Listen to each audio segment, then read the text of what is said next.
With this WVLI News Update, I'm Rob West, back with a look at today's news right after this. Stay connected to your community, even on the go. The WVLI Podcast Network brings you 3 great local shows. The WVLI News Update keeps you informed. Kankakee Valley Community Happenings gets you ready for the weekend. And This One Time in Kankakee shares the incredible stories of our area. Find the WVLI Podcast Network wherever you get your podcasts or at WVLI927.com. The voices you trust beyond the dial. Time will be spent again today assessing damage from yesterday's storms. Trees and power lines were downed as storms moved through the area late yesterday afternoon and into the early evening. Tornado warnings issued about 4:30 yesterday afternoon when the National Weather Service said they saw a storm capable of producing a tornado in the area around Herscher and Shabance. Tree limbs reportedly blocked roads in Braidwood, while the village of Beecher reported high winds that caused property damage and left many people in the area without power. Power lines also reported down in Wilmington. Jasper County Fair had to be closed for a time Monday because of these storms passing through. As of this morning, ComEd says anyone without power in the area should have it back by now.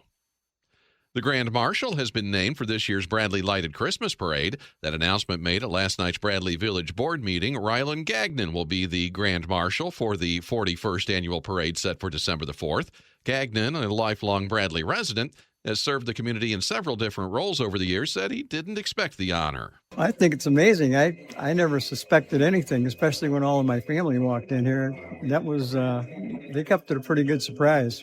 Bradley Mayor Mike Watson says Gagnon is the perfect choice. He's been a driving force behind the Historical Society or Museum.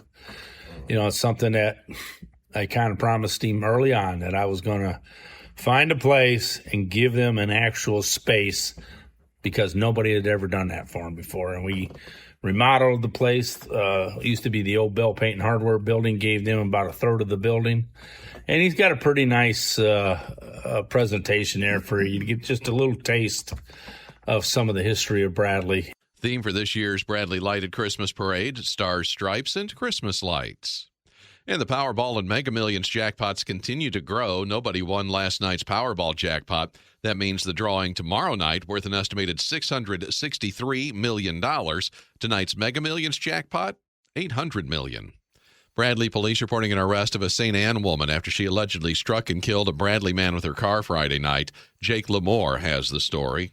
Rob, according to reports, it was just after 10 Friday night when officers were called to Kennedy Drive and Broadway Street for a crash that involved a car and a pedestrian. Despite life-saving efforts, the pedestrian later died at a local hospital.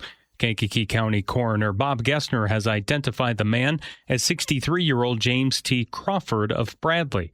The driver of the car that allegedly hit Crawford while he was crossing the street has been identified as 42-year-old Diane Dansby Drain of St. Anne.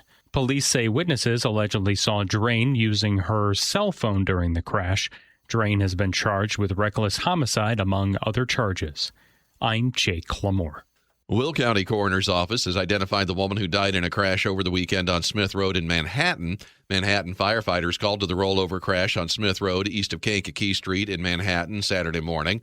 Firefighters say they found a car that had gone off the roadway, was laying on its roof, the driver trapped inside. Firefighters got the driver out of the car, took him to the hospital in critical condition. Will County Coroner Lori Summers says 72-year-old Jane M. Bross of Manhattan died of her injuries just before 6 o'clock Saturday night. Cause of the crash is under investigation. And work is underway on Route 50 in Kankakee. Construction started yesterday on a 4-mile stretch from Brookmont Boulevard to Route 4552. Work includes intermittent milling and resurfacing, installation of pavement markers and raised reflective markers. One lane will be open in each direction during the $2.3 million project. It's expected to be completed in October. We have an ID now on the Rantoul man that was killed yesterday morning when the car he was driving collided with another on I-57 near Buckley. Iroquois County Coroner Bill Cheatham identified the man as 45-year-old Emiliano Ortega Galena of Rantoul. Cheatham says Galena's car was traveling southbound in the northbound lanes of the interstate about 5 o'clock yesterday morning when his car hit a northbound car driven by a Buckley woman. She was taken to a Champaign hospital to be treated for her injuries. Galena pronounced dead at the scene of the crash. Cheatham says it was foggy in the area at the time, which may have contributed to the crash. Illinois State Police continue to investigate. Kankakee City Fire and Police investigating after a pair of cars involved in a fire that's being described as suspicious in nature. Kankakee Fire Department personnel called to the fire in the 200 block of South 6th Avenue just before 12:30 Sunday morning. Damage to both cars extensive. The investigation into the fire continues. Former FDA Commissioner Scott Gottlieb says that agency does not yet have the cyclosporiasis outbreak under control. He said during an appearance on Face the Nation, while the FDA has done well in tracing the issue to central Mexico and specific farms, the situation remains unresolved. Gottlieb added that officials cannot be certain the identified growing region is the only source of the contamination. Federal and state investigators have linked iceberg lettuce from central Mexico to almost 2,000 cyclosporiasis cases across 9 states, including Illinois and Indiana. And it's the final week for Bradley residents to take advantage of the prepaid Mastercard rebate program. Mayor Mike Watson says applications need to be turned in by this Saturday. The reason and rationale behind the head of household rebate is because when we passed the business sales tax district, we realized our people would get hit with it, the people that live in Bradley, and we wanted to find a way that we could moderate across the board an approximate amount that people were getting hit for that extra percent. Rebate applications available at the Village Hall or on the Village of Bradley's website. In sports, Cubs won yesterday. Sox and Cards both lost. Cubs beat the Cardinals 7-3 in their series opener in St. Louis, while the Sox lost to the Yankees 9-5 in Chicago. Same teams go at it tonight.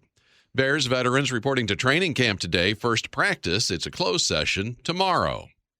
That is a check of news and sports here on this Tuesday. Have a good rest of your day. Be safe, everybody. I'm Rob West. This one time in Kankakee, my stalker bought me a PS4 that I gladly accepted. On the latest episode of This One Time in Kankakee, Will Rasmussen unpacks a wild, completely true story of awkward workplace encounters, industrial freezers, and a massive tracking mystery. She would just give them my license plate and they'd run it for her. Listen to This One Time in Kankakee now wherever you get your podcasts.